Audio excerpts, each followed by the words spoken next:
you then? So, Madura. yeah. Madura. You're from there. I heard people there are very angry. Sikit-sikit. Sikit-sikit je. Betul, memang dari Madura ke atau apa? Memang dari Madura. Serius? Ya. Nama saya Madura. Tak betul nama dia Madura. That's why I'm asking 10 times, like, are you really from Madura? Because my name is Madura. Then I heard, so the last time I came to Indonesia, saya from Bandung. So saya cakap nama saya Madura, they all so then I asked, why you guys so scared? They're like, orang Madura memang. Ya, Jos. What does that mean? What does that mean? Macam terlalu bersemangat ya, macam tu lah. Terlalu bersemangat ya. Bersemangat. Overpower. Aduh, masih hilang. So you see like that? Ya. Yang lain dari mana? Surabaya. I'm from Jakarta. Yeah, Jakarta. Because there's only place you know. Only place you know. Yang lain? Bali. Bali. I've been to Jakarta, I've been to Bali. Not yet been to Madura. Saya kawan nama. Boleh lah. Di India pun ada satu tempat namanya Utara. Kalau biasa. Yang lain dari Surabaya ke?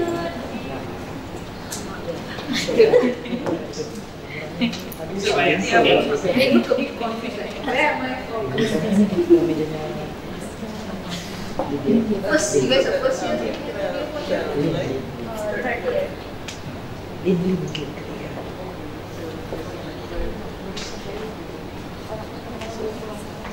Soon takes like Wi-Fi. Much more big noise. Is there? If not, it's my own.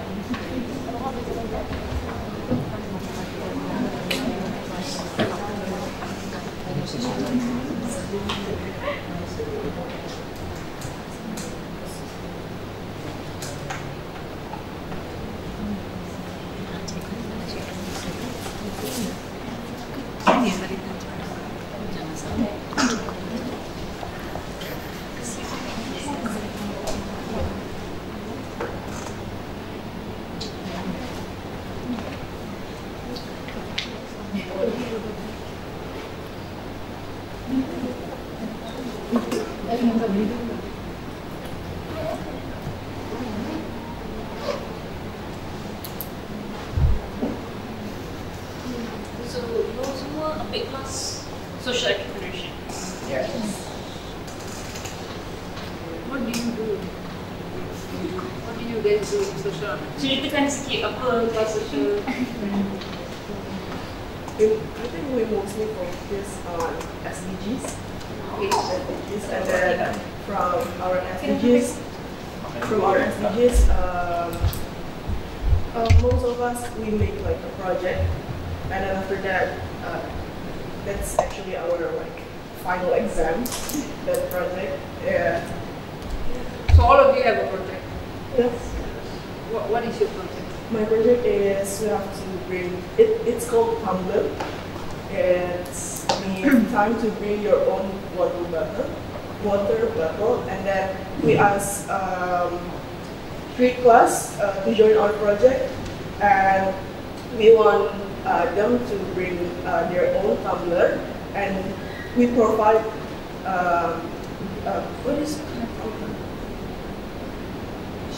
a shelf for them to put their bottle, and then we also have consequences when you bring plastic bottle.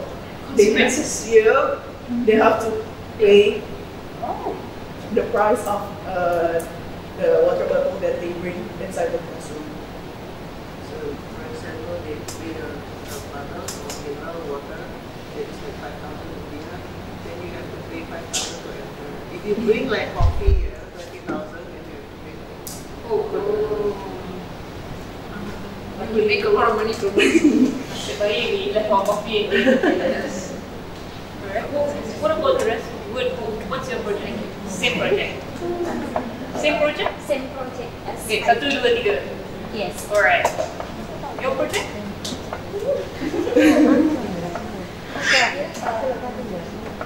It's about the production, education, some games like that. And your team is Surah. Your team. Alright, reunited. What about, will anyone else want to share what your project's about? Same project. Tak boleh lah ni. Tak boleh sama ya. Tak boleh sama. Jawapan lain. Saya ada projek tu kan macam apa ya saya cakap Melayu sebab English saya buruk. Okey. Kalau saya tak faham, saya tanya kamu. Kamu boleh ajar saya. Saya ada projek tu macam saya bantu masyarakat untuk dapat macam green card dari pemerintah government Indonesia agar masyarakat tu boleh berobat dia dengan free. Betul. Ya. BPJS Green card. Green card tu. like kita sebut tu BPJS. BPJS tu macam insurance lah. The overseas green card kind of. So everyone in Indonesia supposed to have like Obamacare, but in Indonesia we call it BPJS. It's like social security insurance. So everyone can join. Those who are underprivileged, we provide it. The security is for the government. So some people have a public document to apply for the free. So his job is to connect the government and the people. Oh, hebat your project. How do you Betul lah. Memang. how do you make money? Dari sini mana? Ya, Free service. free service. Memang padu lah tu projek. That's why he came here to learn how to Ya, get money from it. ya, betul. Betul betul. How your money you should collect the money lah. Yeah. Oh, yang games tu, you jual games ke? Yeah. Okay. Anyone else? Lagi seorang lah. Share sikit. Representative Madura. What's your project? Sama lah.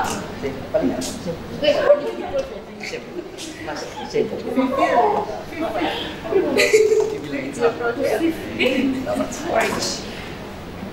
Project. Kalau tak sebut nanti kita tak boleh start.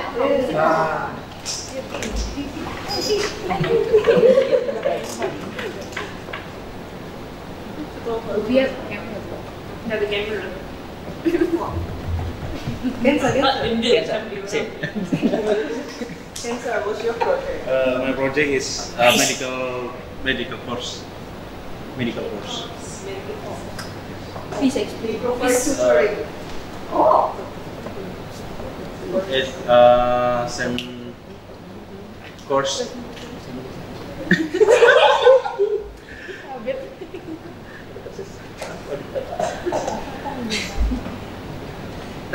He's providing courses for his leaders. So he's currently in semester 5. He's providing tutorials for semester 1. He's making ample money. Yeah, I can imagine. Aside from that, he's got a restaurant. Oh, He's got a running restaurant. you ada restaurant? Restaurant? He's a restaurateur. You can Jual makanan apa? Steak. Steak. Wah. Sedap ke tak? Maybe we go from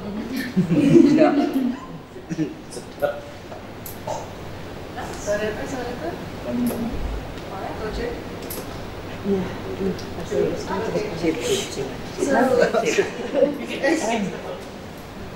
As it's just not many of us, so we don't need to use the microphone yet.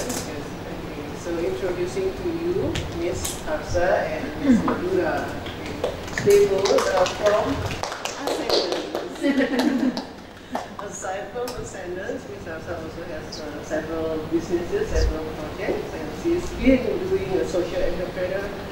She's been doing social entrepreneur since she was a teenager. Yes, she already speak at TEDx 3 times. She spoke in international conferences, and she received a Diana Award for Young Change Maker in 2019. Recognized as I'm sure you've got this in English, but yeah, please hear me out. So recognized as prestigious top 40 under 14 2020 on the list of Malaysia's most successful and innovative and influential young people.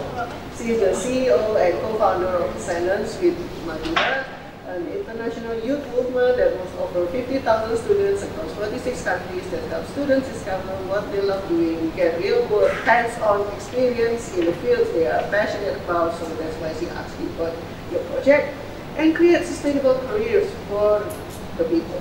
The Science was co-founded in 2015 when she was still 13. So how old are you now? I feel. She also founded the startup StartMyName.com, a social impact venture that helps offline businesses to take their first step online through fast, simple, template-based websites. They currently have over 400 plus clients across 4 continents. Wow. She's also a writer. She authored a book. She wrote a book, Makings of a Teenage Entrepreneur, that was released in 2021.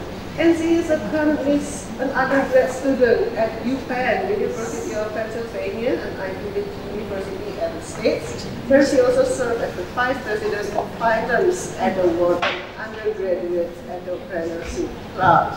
So, without further ado, I would like to Ms. Harsa to deliver her presentation today.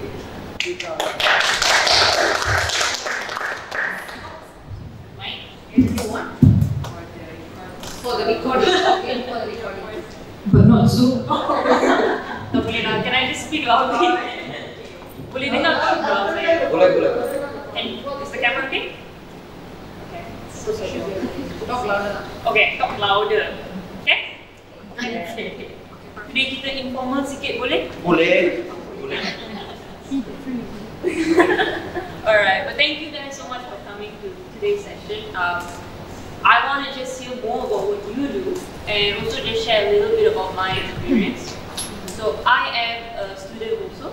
I'm a 21-year-old student studying my bachelor's degree right now. So I won't take my class, I'm not doing today. But essentially what I do is I run a sentence. A sentence is a social enterprise in Malaysia when we started that works with about 50,000 students, 26 countries, to help students figure out what it is you love doing. What are the things that you are passionate about? What are the things that make you get up in the morning excited to work on? And see how can you turn that into a career. So we help students do what they love, get whatever skills, whatever connections, whatever experiences that they need to be successful in whether you want to be a musician or in the medical field or in the F&B field, any field that you want. So that's what we do. But before I start, why do you guys take social enterprise class? I'm very curious. Cikgu, sorry. If you didn't have to take, do you have interest in entrepreneurship? No. Do you feel after this you want to consider entrepreneurship? Maybe. Kamu hebat lah. Atau dia rasa you social entrepreneur lah. Cannot say no to you. Cannot say no to me, right? Can I complain lah? But actually, entrepreneurship, let me share with you my story about entrepreneurship and why it's important not just to be an entrepreneur, but in every single thing that you do. So before I start, can we start with the game? Game? Yeah? To show why entrepreneurship is important. This game very simple one, semua orang boleh. Very simple. It's so simple that you cannot be the smart university students that you are all now. You must go back in time to Tadika, preschool. Okay? Okay, so imagine today is your first day of kindergarten. Kindergarten semua orang tahu kan? Tahu. Pernah pergi kan? First day of kindergarten, what do they teach you? Playing. Playing, okay? Do they teach you like, this is your forehead, No. Tak. Just like learning ABC and then ABC. how to read correctly. Okay lah, kita beri kindergarten advance sikit for you. Okay? So, first day of kindergarten, I'm your teacher. Okay, kita ajar something very very susah. This is your forehead. This is your nose. Susah kan? This is your... Wah, pandai ni kasih. This is your... Wah, boleh pakai. Okay. Sekarang, cikgu dah ajar how to test if you learn or not. Bagaimana cikgu akan test you belajar betul-betul ke tak? Kita buat revision, okay? Okay. So now, kamu semua use a word, okay? What is this? Okay. Semua main lah, okay. Yang ni apa? Okay. Yang ni? Yang ni? Yang ni? Oh, pastikan lah, ikut tangan. Semualah sendiri. Alright, good job class. Okay, after saya dari Malaysia, after we go school, kita kena pergi tuition. Ada ke tak tuition kat sini? Tak, ada kelas. Kita pergi tuition, kelas tambahan. Okay lah, we try again. So di kelas tambahan, they teach you the same thing, tapi terbalik. Okay, yang ni apa? This?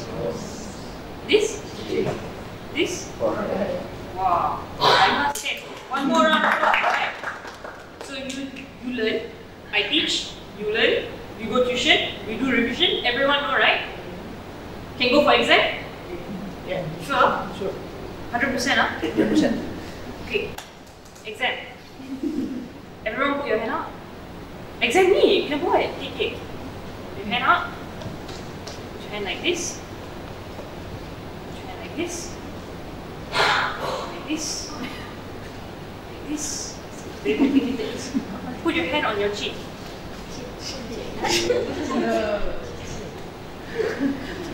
Okay. Betul ke tak yang ni? Siapa letak sini tadi? Siapa letak sini macam ni? Who straight away put here? But that's Delay. Yes, delay. So, your pass or fail your exam ni? Pass. 50-50 lah. Actually, semua orang pun fail. Because kalau you letak sini, straight away fail lah. Cakap chin, I said chin, but you put it here, this is your forehead. If I said chin and you put it here, also fail. Because maybe I meant to say chin, I meant to say forehead, but I tersilap say chin. So you also don't know, right? Are you so confused, right? So how to solve the situation? Huh? You ask? Yeah?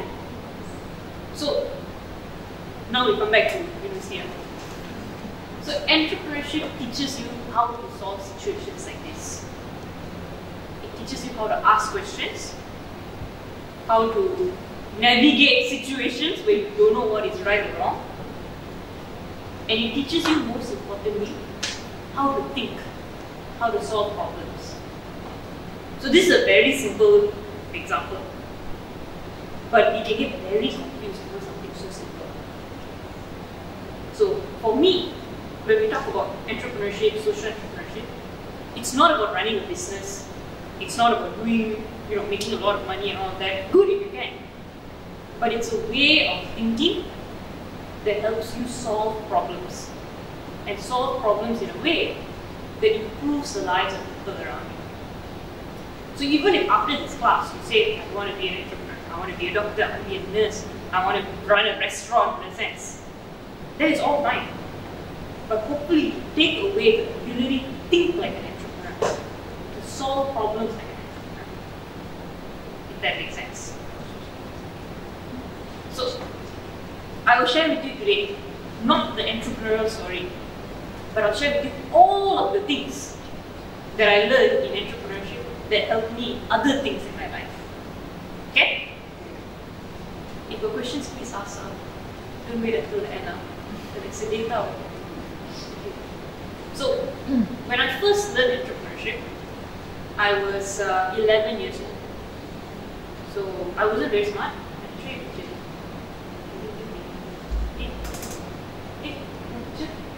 Imagine my face. Wi-Fi very bad today, so. When I was, that's me.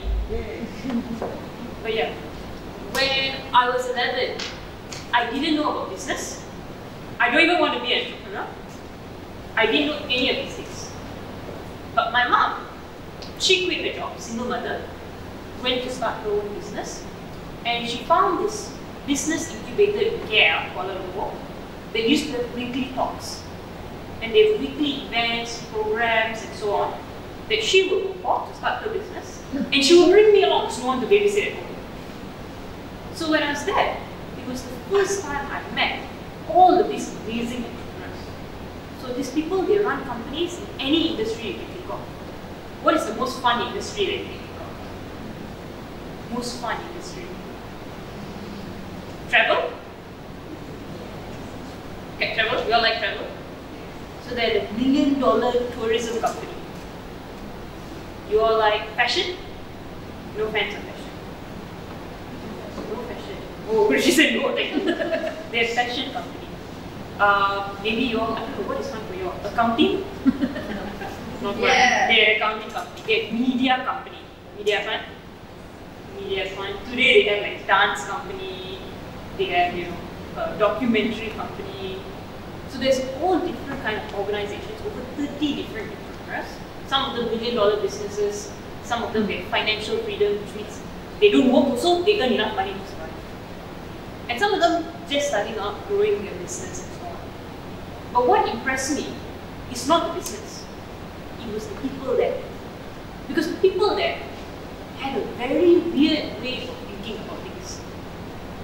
Their first mindset is, no matter what is the situation, you must breathe and you must respond to the situation. That means you, the person, need to be able to control your emotions, the way you think, the way you interact with the world, if you want to be successful. That is their principle. And the whole business incubator, before they teach business, they talk about how to be a successful human being. So all of us, I'm sure you have gone for a leadership program before, right? Team building program before, right? So now you tell me, what are the things that you need to be a successful leader?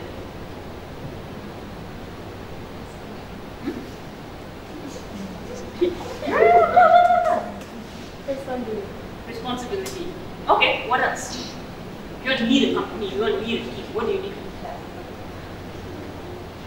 Nothing. Atau representative dari Perguruan?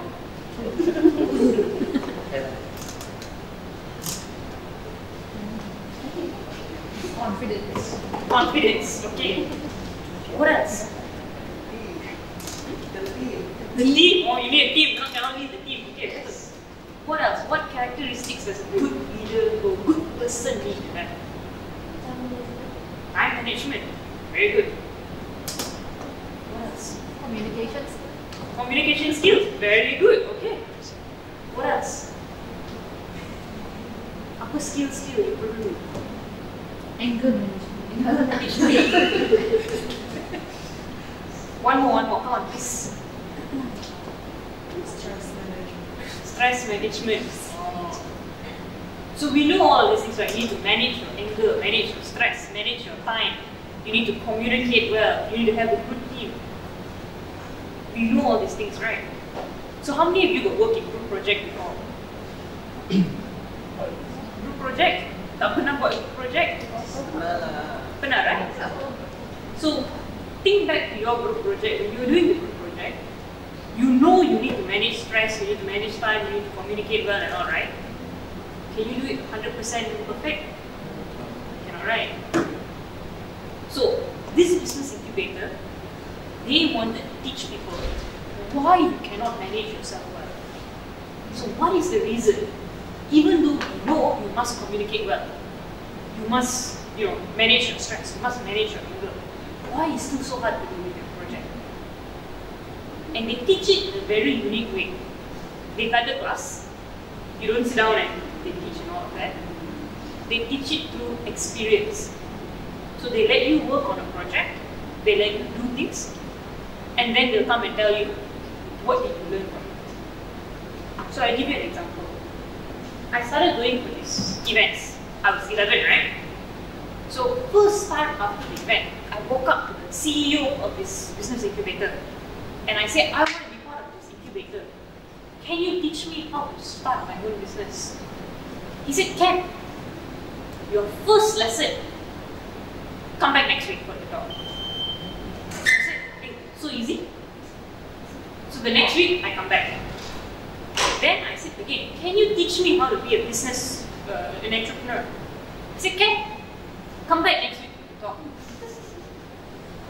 Third week, I said, can you now teach me how to be a business person? He said, Ken, come back next week for the talk. For 3 months, it went on like this. Until after 3 months, again I said, why you say you will teach me but you never teach me anything? You just tell me to keep coming back. And he said, lesson number 1, to be an entrepreneur, you must be patient. Mengadu, kan? But that taught me something very important.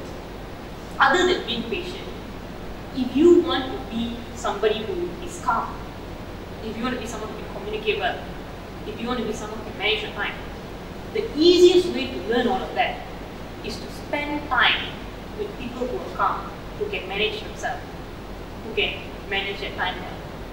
So in those first few months, I didn't start any business, I didn't do any project.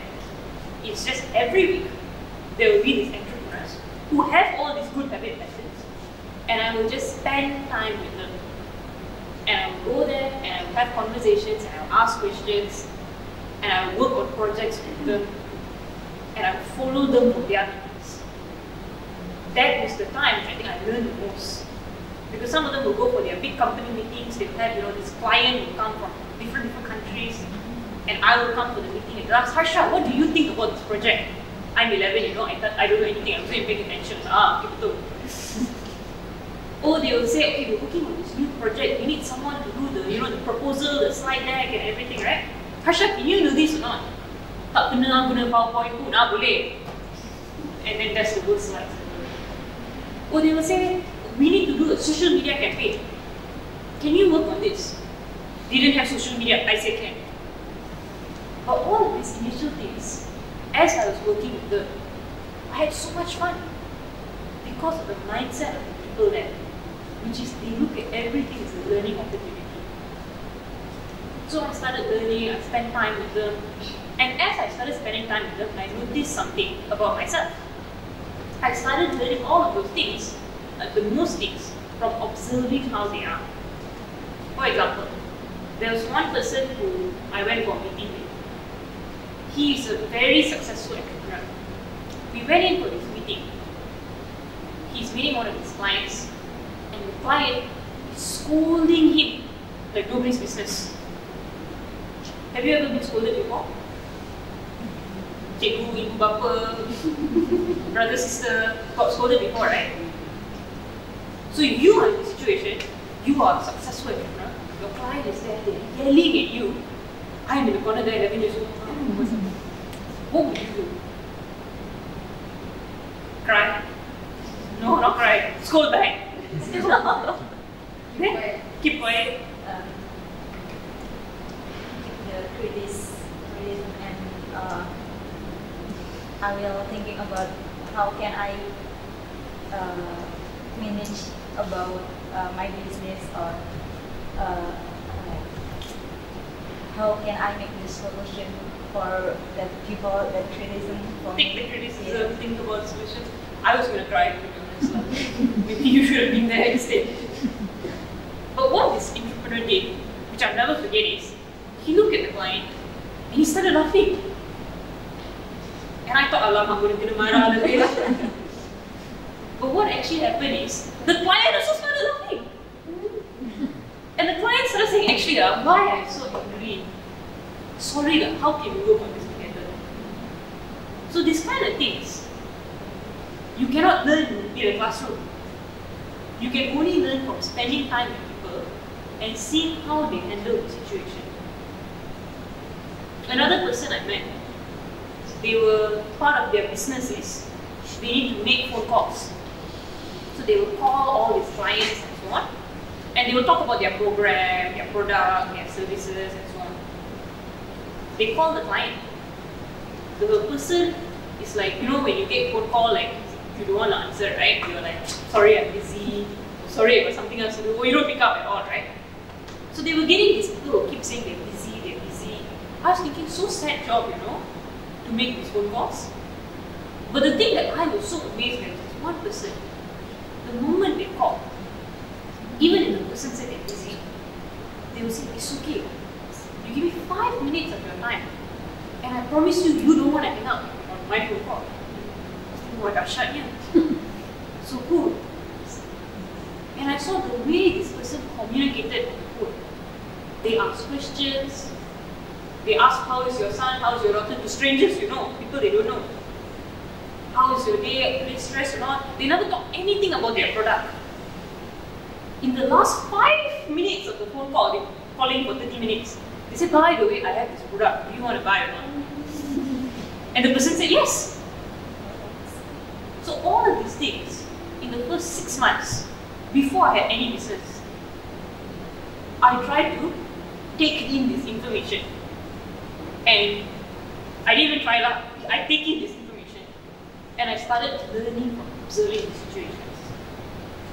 But I didn't go and start a business after that. Again, I was only 12 years old, you know, 1 year only passed. But I started looking at, I'm learning from all these business owners. Doesn't mean I want to be a business person, but maybe there is something else in my life I want. So at that point in time, 12 years old, what I wanted is, I don't know if you guys have like sekolah rendah or like primary school, secondary school. So I was in primary school, 1 more year going to go to secondary school.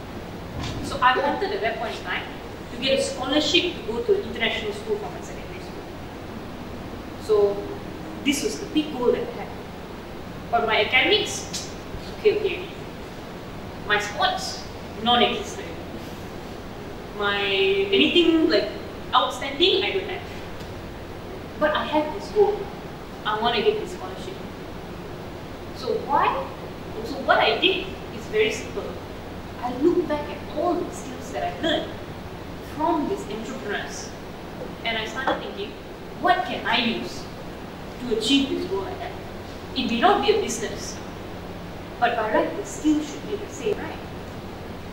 So the first thing I looked at is, remember that person who will call, 100 people a day, they will have these conversations and all. I said, okay, if this person, they can have this conversation, maybe I can do this. So I follow the same method. I go to Google, and I find all the international schools in my area.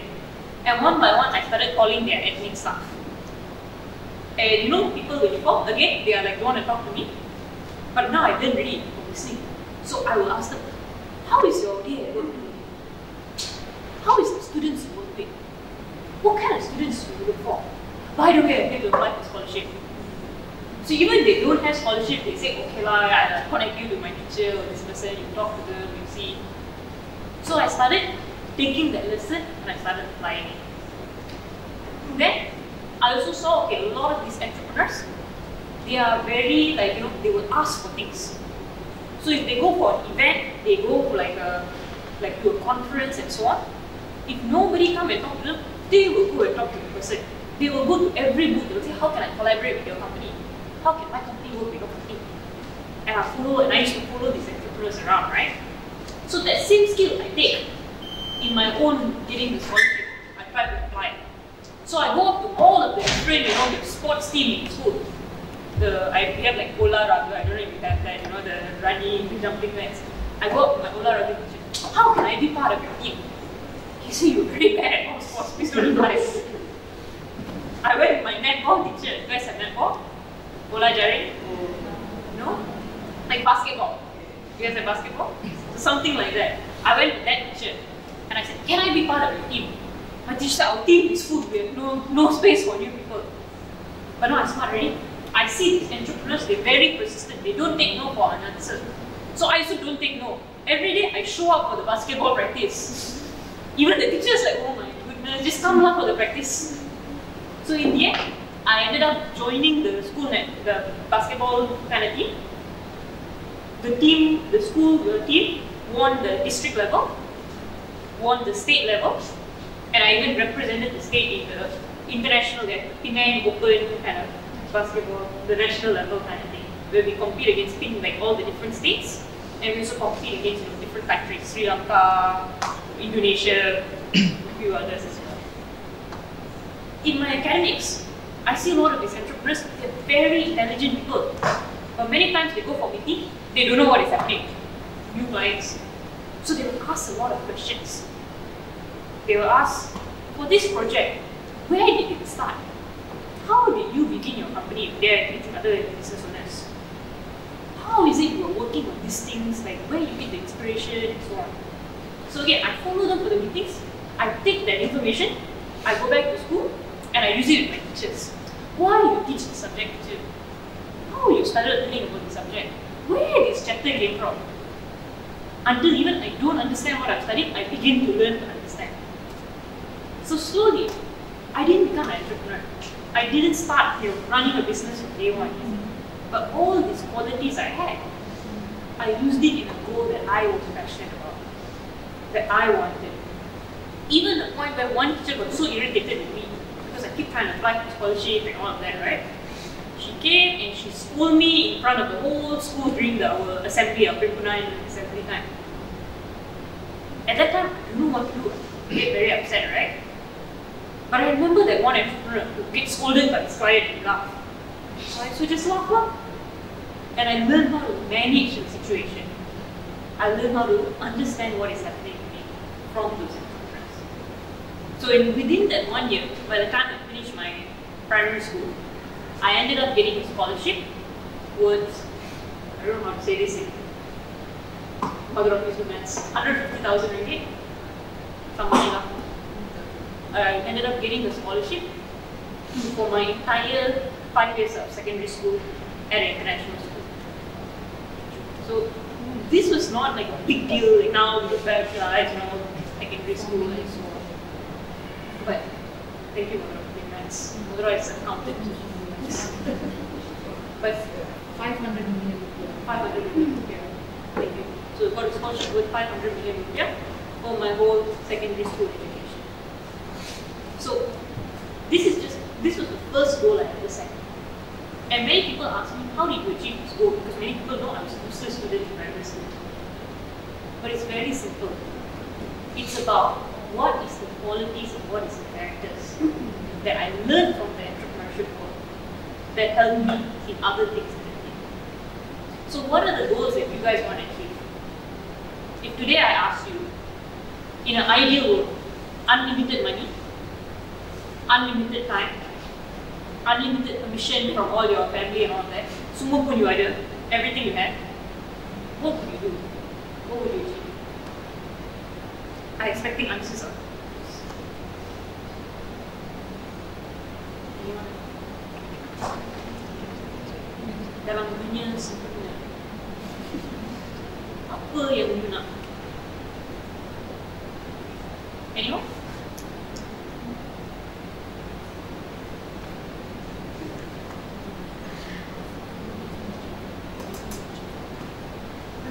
Yeah, you go.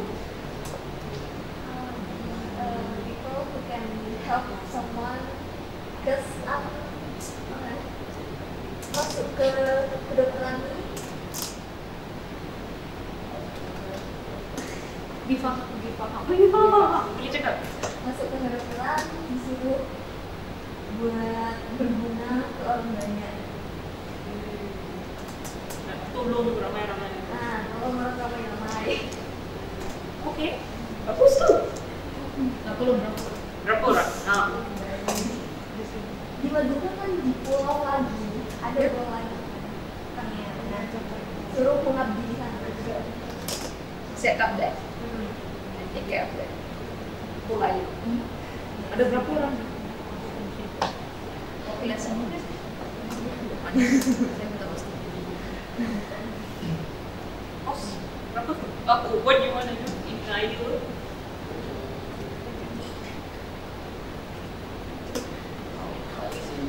Sama masuk kedokteran pasti buat bantu banyak orang. Bantu banyak orang. You ada pulang tak? Ada sama. Oh, nunggu aja.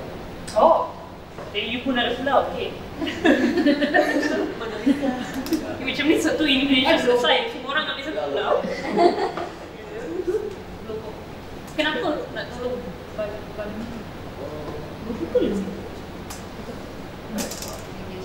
Misalnya kalau misalnya orang dalam perjalanan saya senang kalau lihat orang. You're a comedian now. Itu dia kalau comedian easy. Comedian. No, if you want to be a comedian, you can say comedian, doctor comedian. Bisa lawak. Easy after that school. Doktor lawak. Boleh buat TV show. Your therapy school lah. Betul. Boleh pun. Anybody here wanted to open hospital ke? Ada.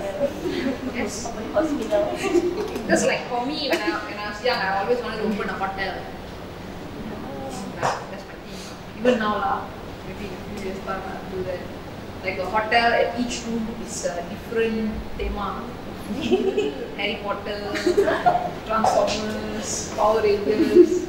So you relate yang mana you nak. What about you? In an ideal world, kalau dunia sempurna, apa you akan buat? In my ideal world, aside from joining medical school, I would like to publish like a fictional work, be in a form of visual novel or games or series of books. Nice. Novel, books, wow. Games, nice. They can have all three, you know? You can be one of the rooms, can be. What about you?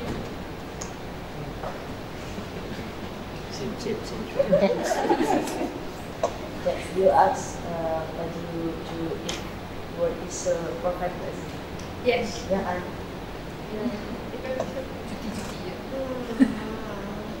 think it's word is perfect at anything because it's perfect. Yes. Boring ah? Yes. Buat apa saya ubah-ubah lagi if perfect? If So if nothing to do, then what will you do? Huh? Nothing to solve, right? Because it's perfect. So what would you want to do? Since you're so free now.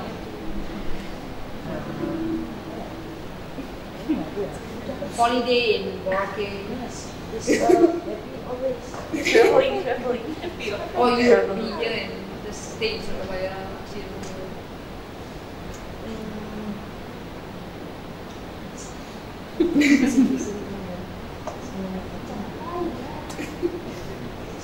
Kita ada banyak translate. They will translate. Nothing. Okay.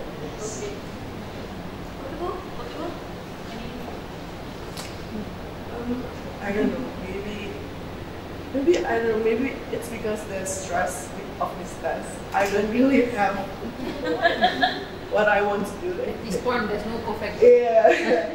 No, you may not know now. When someone first kali pertama ada orang tanya saya soalan ni, saya pun tak tahu. Jawapan saya akan tidur setahun. In my perfect world.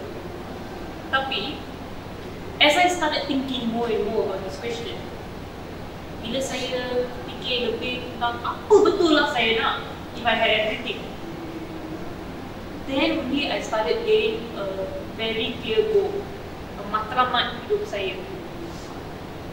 So, like how when I was in primary school, I had the goal, right? I wanted to get the scholarship and all of that. Because I had the goal, all of the things I was learning in entrepreneurship helped me achieve that goal. So if you have a goal, all of the things you learn, whether it's medical or entrepreneurship or in arts and all of that will help you achieve that goal. If you don't have that goal, you can learn many things, but it will be very hard to apply it in your life. You won't see how it's relevant. So there's one thing to take away from today is, ask yourself, tanya diri sendiri, apa betul-betul yang you nak dalam hidup? And it doesn't have to be long term, you know. My first goal again, get scholarship, yay, bagus. So it could be, I want to publish an author. I want to get into the best medical school. Or I want to, start open my own clinic.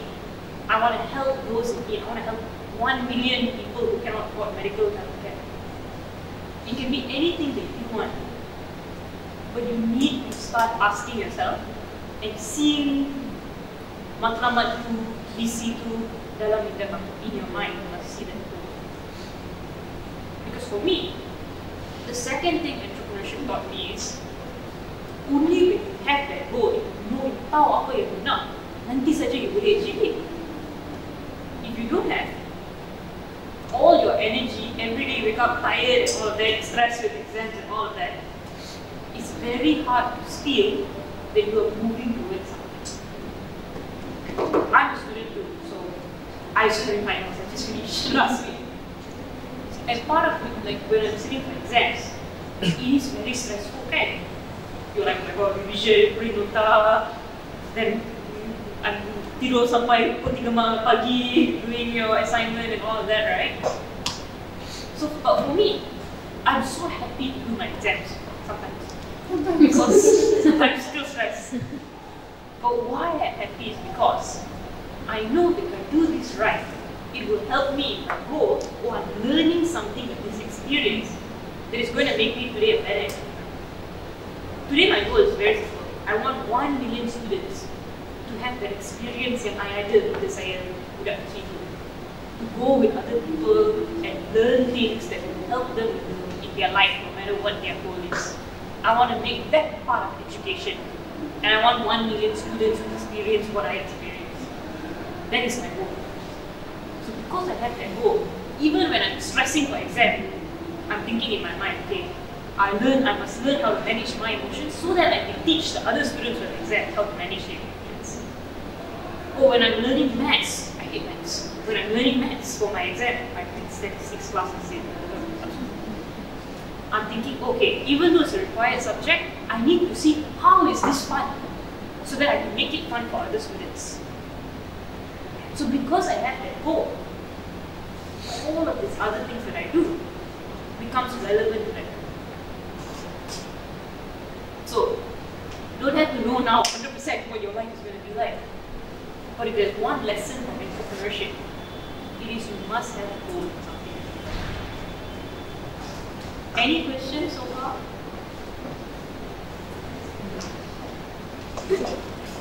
No questions? With the jacket and coat. I'm like, can I go anymore in the second? No other questions? Operation directors. The reduced density. Like one of the examples, I was having my flight study at Harvard. You guys know Harvard University? Yeah, so I do online learning now, so I don't actually go there once in a while yet. So like yesterday, like my assignment is due tomorrow. So when Asha said come to Surabaya, do I have to? Like why? Like I have work to do, I have assignment, and then we have a 6-day program starting also tomorrow for 6 days non-stop, full day workshop, and my final exam and my assignment due. So you can imagine my stress, right? So stress times 10. Because I have business and study. So like one of the things that, like for me, last time, all I'll be doing now is stress. Actually, I'm not studying. I look at the paper, but I'm stressing out. That's it. I'm not actually studying. But yesterday I came to Surabaya, like come here already, okay. Then I had probably I studied for 2 hours, but I finished all my assignments. And I'm done. And I'm like, okay, I'm done studying. Today I'll focus on we are basically here from morning till evening, so here I'll focus on this. Go back to the hotel, probably I'm going to watch one of my classes, because mine is online study, so I watch online class.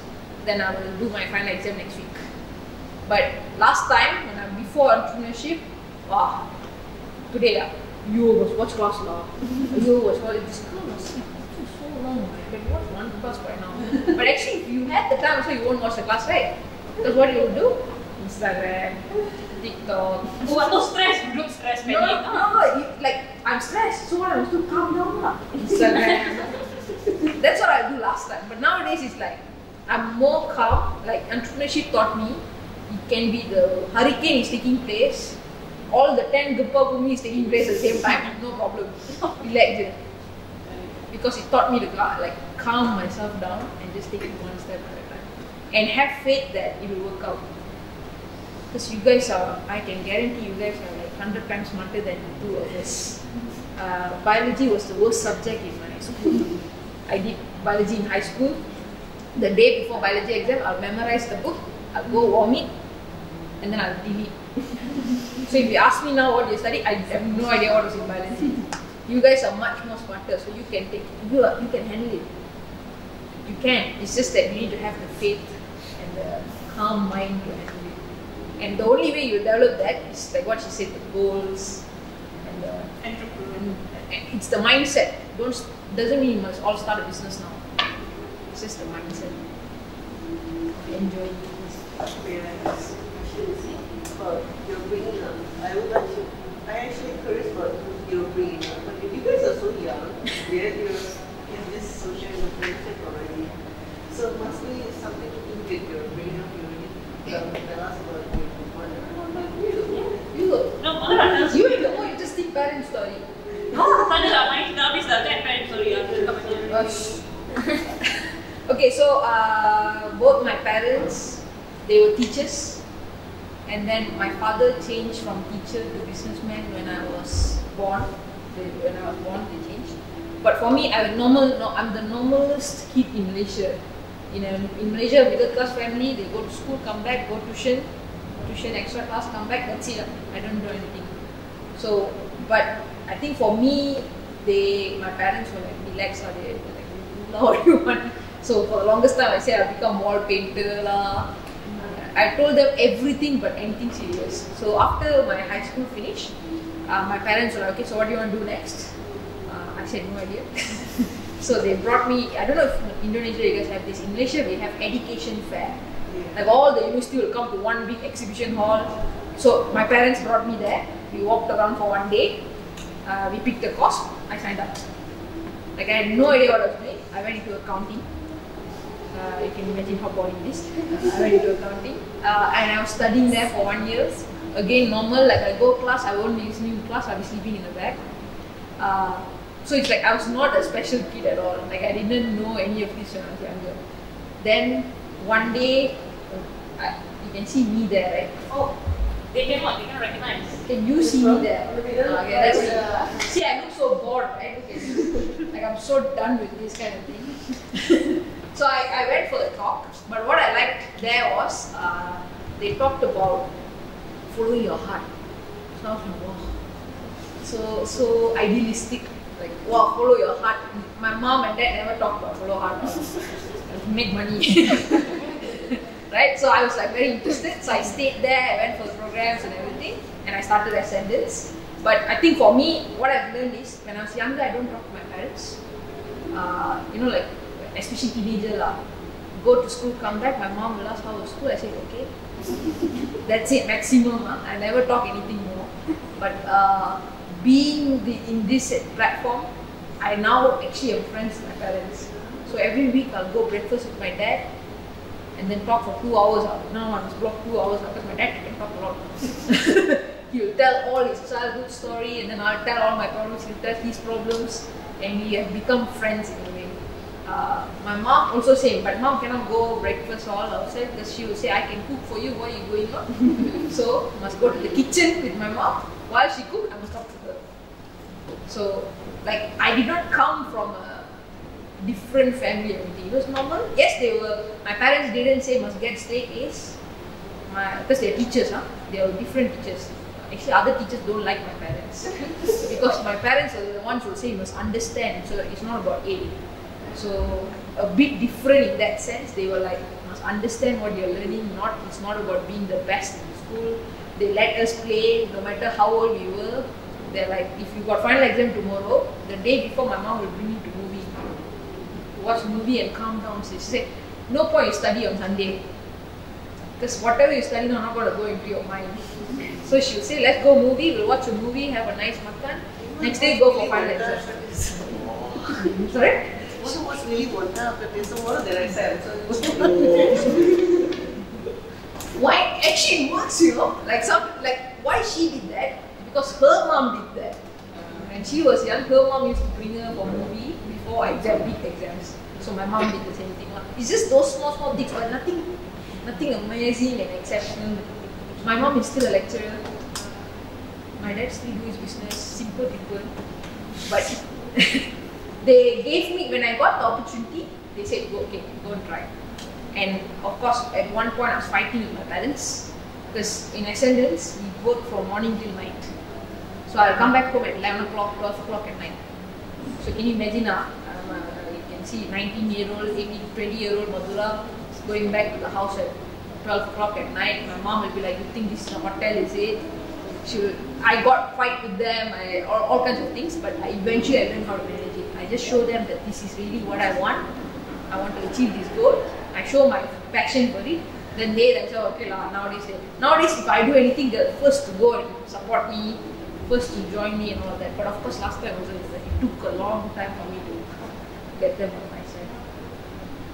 That's my parents. Do you guys go to the same school or did you met from this? Why we met is because her elder sister, Kaka, I don't know, maybe Kaka is another one. Elder sister, my younger sister were classmates. So they were in the same school. So one time her elder sister came in my car with my mom because we sent her back home, and her elder sister cannot stop talking. Talk. The whole car ride up, she's just talking. So my mom is like, wow, this girl can talk so confident. What did you do? So then the girl said, oh, I'm part of this incubator platform. So we just went there. Basically, my mom wanted to go there. I was forced to follow my mom. We went and saw the place. But then I saw what they talked about. They talked about following your heart, living a balanced life, not just work and die. It's work, happiness, you have your health, you have your family, all of it is balanced. So I really enjoyed that. So then I stayed. So even my parents and my siblings, everybody was part of this platform for a while. Now they are with me. Elder sister. Yes, she's also. My elder sister was a bit different from both of us. She, from day one, knew what she was doing. So she's one of our co-founders and descendants in this movement. But she always wanted to be a singer, a musician. So from day one, she expected. How many watch Disney Channel? Any Disney Channel fans? Disney movie fans? So she always says, one day I'm going to be such a good singer, Disney is going to call me. But they never happened. So for her, learning entrepreneurship is not to go and start a business. It's to learn the entrepreneurial skills to help her be a better singer. So things like, how do you find clients? How do you find places to perform? How do you build the habit pattern of doing work so that you can build the habit pattern of writing the songs, producing it, making the project happen, the project management part. So she first started working with the media company on their project. Go and do the jingles, script writing, help them out. Eventually they started saying, okay, what is it you like doing? So they did small music videos. They encouraged her to go and perform, write songs, take small steps. And slowly she started building a career as a musician. Until today, she's actually an international award-winning singer-songwriter and performer. She just got back from, you guys know, like Amsterdam, California, winning awards there, performing in their award shows. And at the same time, she's also a member of the Recording Academy, which is an organization that organizes the Grammys, so you know the Grammy Music Awards. So she's part of the organization that puts together those programs. So she's a global singer today. But all of us, again, you can see, with very different ways of looking at entrepreneurship. It's about the mindset, it's about the skills. Any other questions? No?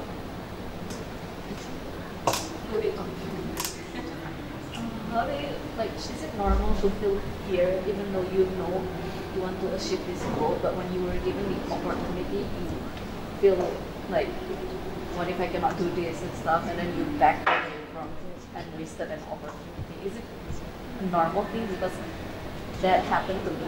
I was actually given the chance to have maybe a story of mine to be published, but I suddenly felt scared to disappoint like a lot of people and wasted a lot of people's time. So I ended up not taking the chance. No, it's very normal. And how to overcome. I can tell you what works for me in a way. There was one time in Ascendance, when we started, our goal is always we want to change education in schools. But I am the kind of person who everyone always says, wow, you're so confident, you're so bold. Actually, I'm not confident, I'm very scared of everything. But there was one time we were trying to work with schools. We were trying to go into the government schools, the public schools to run programs. But the ministry was like, oh, we just had some changes in the ministry and everything. You need to get approval from the new minister, from the new government and everything. But we didn't know anyone. I mean, we're kids, right? We're 14, 15 years old, we don't know what to do. So there was one event where we had like a town hall with the new But there was one event where there was a town hall with the new Minister of Education. So the Keberadaannya in Malaysia, the new head of government was there. And it was just an open event. Anyone can go for the event. But what happened is, we were not invited, but we saw on Instagram the event is happening.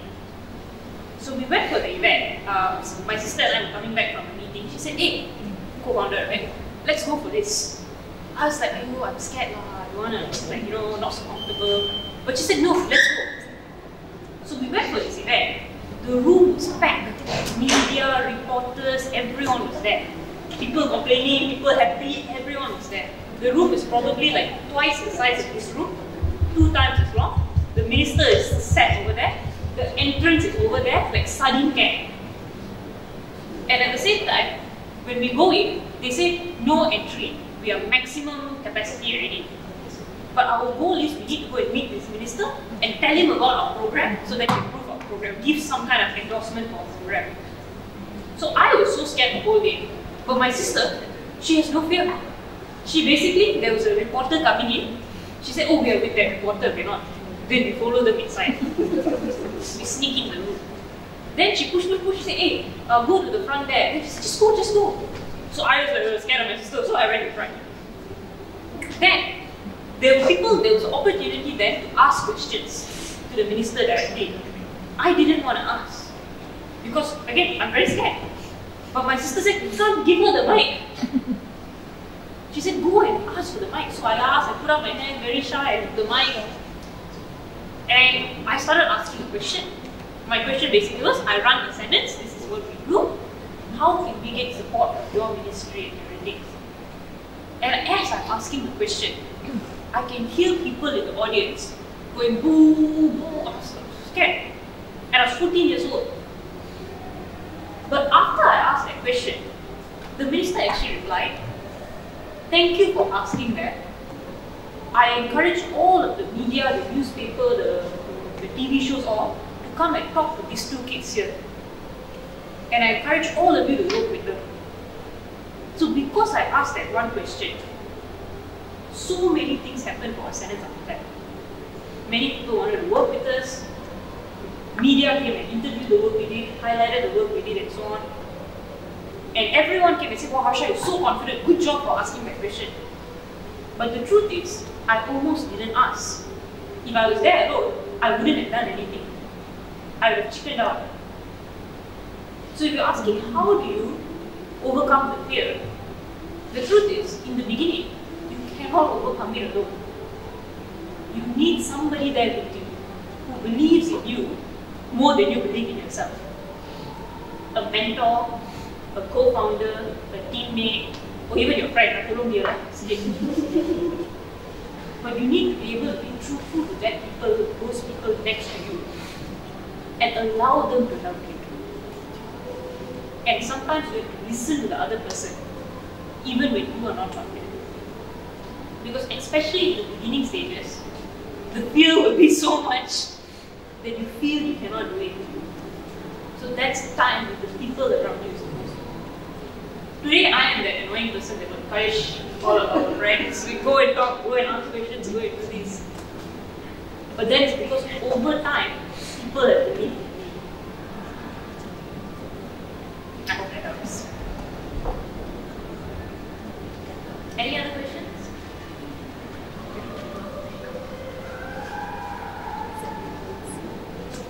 One more question?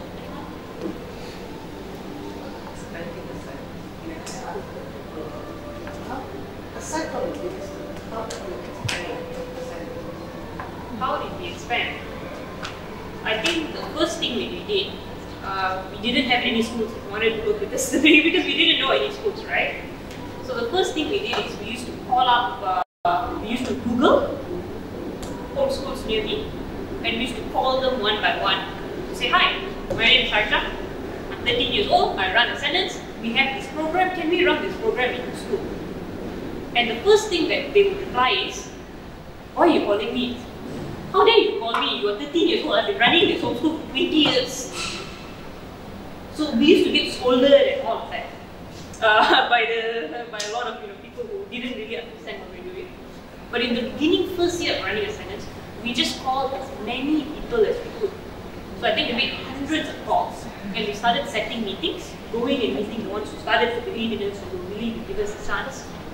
And we started running our programs in the tuition centers, home schools. Whoever will take us will go and run these year-long sessions, teaching students all of these things we talked about, the confidence, the ability to manage your emotions and so on, through classes and also experiential learning, where students can go out of the classroom or work on certain projects.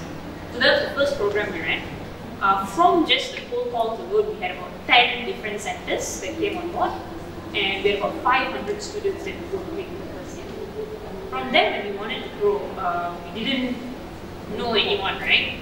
So we just started going for events, we started going for conferences, we started going for programs and all of that, and just trying to meet as many company owners, business owners, sharing about the results that the students had seen after going for programs, and just talking to as many people as possible. And because we always had that goal, we always were focusing, thinking about that goal, we would somehow rather meet people who would say, okay, maybe I can start working with you in my sector, maybe I can start working with you on this school. And because we were so always asking questions, going out there, sharing all of that, slowly we were invited to start speaking in events, small events, and eventually larger ones, conferences, places. And it was the people in the audience that would reach out to us and say, can I connect you to this ministry? Can I connect you to this person? And that's how we eventually got connected with the Ministry of Education. They started working with us to pilot our programs at the state first. And then just as we started growing, getting more schools, doing bigger events and so on, the pandemic happened. So when the pandemic happened, we couldn't do in-person programs anymore. So again, we started looking at how do we expand, how do we grow. Number one, we started bringing our programs online, but we also wanted to make it more fun, more creative. So we started researching other youngsters who were doing similar things in different parts of the world. So like we had students in Canada, the US, Australia, Tanzania, like all around the world, who were also working on social enterprises. They were social entrepreneurs. And we started connecting with them. Then we said, if we could do that, we can also do that with schools. So we started looking at getting connected to schools, for example, in India, in Romania, I think we had some in Indonesia and Cambodia and all of that we had known online, and started inviting them for our online conferences, our online events and so on. So as we started doing these small collaborations, we started bringing in the people from different parts. It was a lot of it was we would reach out to them through Instagram, or we would reach out to them through just Facebook Messenger or email or something like that. And because we just kept going, the group of students we worked with started growing, started expanding, and even the companies and the people that we were meeting also started expanding. So eventually after that, for me at least, I was really committed to doing it for the global community.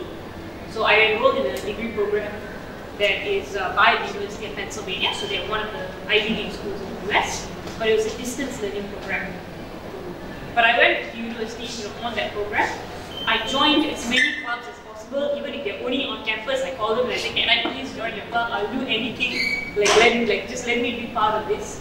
And I started using that as opportunity to learn about how business was done in those countries. So like the US, how do they talk to clients? How do they engage with people online? How do they run their partnerships and so on? And I started volunteering to do the partnerships with those organizations. And at the same time, I would learn the ability to get these connections. And then I would use it back in a sentence. So I started doing that. I started scheduling more meetings with clients in the US, clients in the UK, Europe, and so on. And eventually, because I already built the skills by volunteering, it was easier to get them to fund the sentences programs. And slowly start using that to, run programs and build teams in different parts of the world. So it's a very slow process. It took us 8 years to get to where it is today. But part of that also, because we expand slowly, has enabled us to now travel to different countries. So during the pandemic, we worked with a lot of these countries online. After the pandemic, suddenly everything's in person, right? So now we have the connections there to slowly start expanding globally. So even all of you, you may not be entrepreneurs, like you may not want to be entrepreneurs, but maybe you want to travel. How many of you want to travel? You want to go, you also want to travel. You travel a lot already. Where do you want to go? If today I said, okay, you can go. Where do you want to go? UK? Spain. Sorry? Spain, nice. Switzerland. Yeah. Switzerland, yeah. Sorry?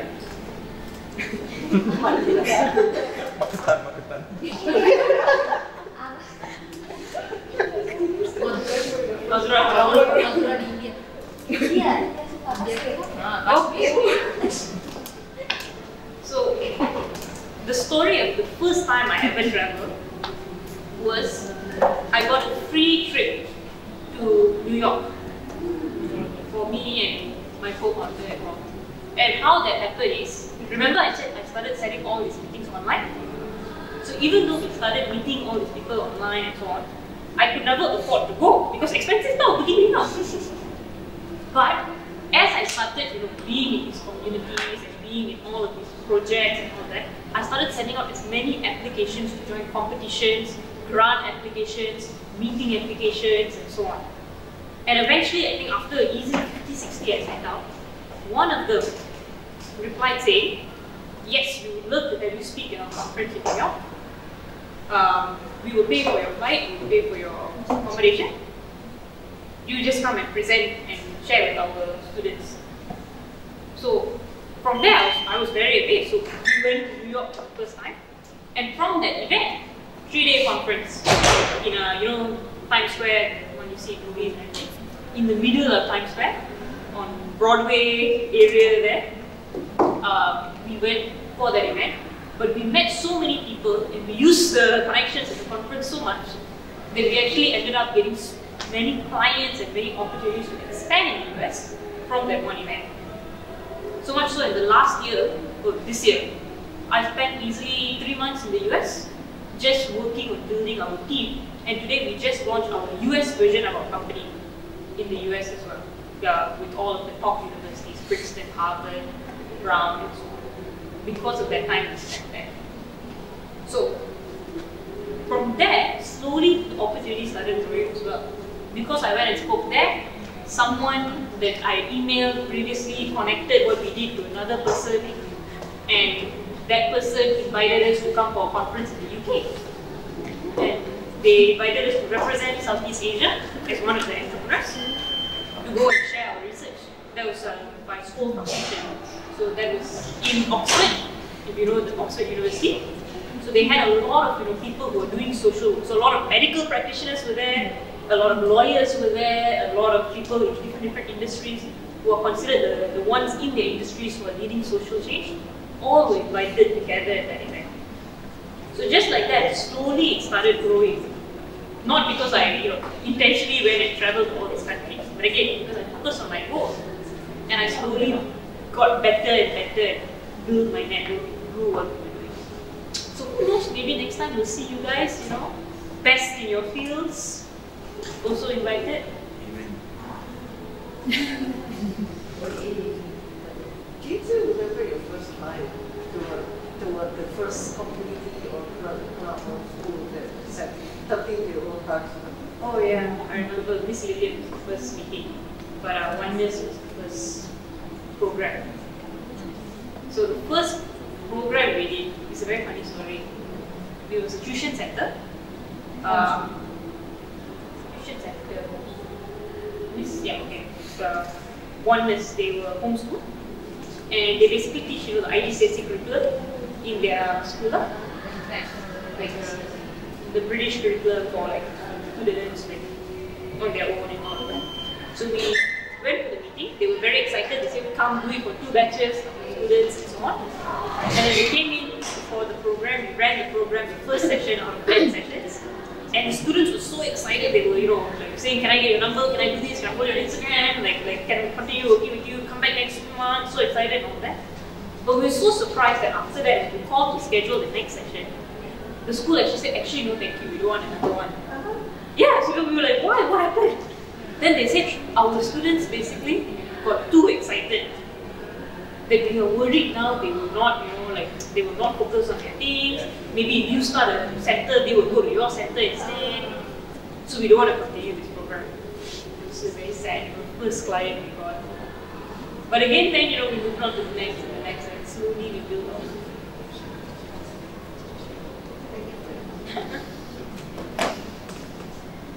All right. No other questions? I think we are. Yeah, I think I'm time. Okay.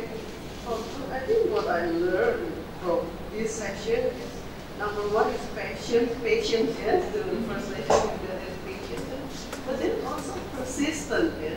You need to come persist. You need to persist to come, and then persistently calling people, sending emails, 50 to 60 emails, and then you finally have one introduction to you, right? So yeah, patient, persistent, and then also be observant. You observe people from being there, you came and observe, learn how to get observing, just like us, we need to observe our patient. Observing people and to learn. The top thing that I learned from this session. No, the others learn more. But then overall, thank you for coming and sharing. Thank you. Coming and sharing about your stories, and thank you for inspiring us. Hopefully it helped you in some way. But thank you guys for listening.